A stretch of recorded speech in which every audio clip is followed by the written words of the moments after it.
Chapter 196. Emma replied, "What plans would I have? I will look for another job." Alex did not say anything else when he heard Emma's words. Instead, he simply walked to the balcony as he gave Hazel a phone call. As soon as Hazel answered the phone, Alex asked him immediately, "Your nephew, Daniel. Is he engaged to Olivia?" "Yes," Hazel replied in a hurry before he asked, "What can I do for you, Mr. Anderson?" Alex replied coldly, "I have already broken all ties with the Richard family. If the White family decides to accept a bride from the Richard family, that would mean that you are not giving me any face at all. Therefore, if you insist on doing so, do not blame me for not being polite when there are any conflicts in the future." As soon as Hazel heard his words, he panicked and blurted out immediately, "Mr. Anderson, please don't get me wrong. The White family has already regretted this marriage arrangement for a long time. If it weren't for the fact that you are the son-in-law of the Richard family, I would never have allowed someone from my family to marry someone like Olivia. Don't worry, Mr. Anderson. I will send someone to go over to the Richard family villa to notify them about the annulment of the engagement immediately." Alex nodded in satisfaction before he said, "Okay, then. I am glad that I can count on you." Hazel hurriedly replied, "Mr. Anderson, don't worry. The White family looks forward to working with you in the future." "Okay," Alex replied immediately. "Go and get it done now." "Okay, Mr. Anderson." Wasn't the Richard family dying to be part of the White family? Well, in that case, he would destroy all of their wishful thinking. After that, Alex made a phone call to Doris. Since he was teaching the Richard family a lesson, he would have to make it a memorable one for them. As soon as the call connected, Alex said coldly, "Doris, please make a public announcement immediately stating that Diamond Group will suspend all future collaborations with the Richard Group and we will dissolve any of the contracts that we have with them, effective immediately."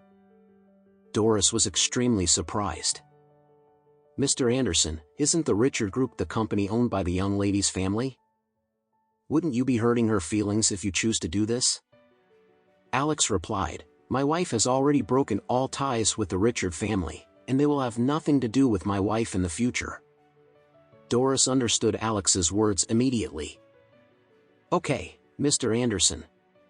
I know what I have to do. I will go and prepare the official statement now. This way, the Richard family would be completely destroyed. Wasn't Lady Richard a very arrogant woman? Well, he would leave her with nothing at all, then." After hanging up the phone, Alex returned to the living room where he saw Trump, who was resting on the sofa. He noticed that Trump's eye sockets were swollen, and the bruises on his forehead were getting worse, and Alex became worried that his injury would become increasingly worse. He could tell that Trump did not only suffer physical injuries, but it seemed as though he had sustained some impacts on his brain. Alex suspected that there might be a slight blood congestion in his brain, and it would be best for Trump to go to the hospital and have a craniotomy in order to remove the blood clots.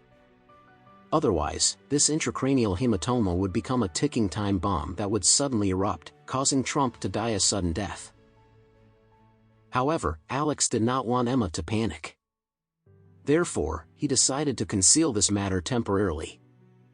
He stood up before saying, "I am going out to buy some herbs so that we can treat Dad's injuries."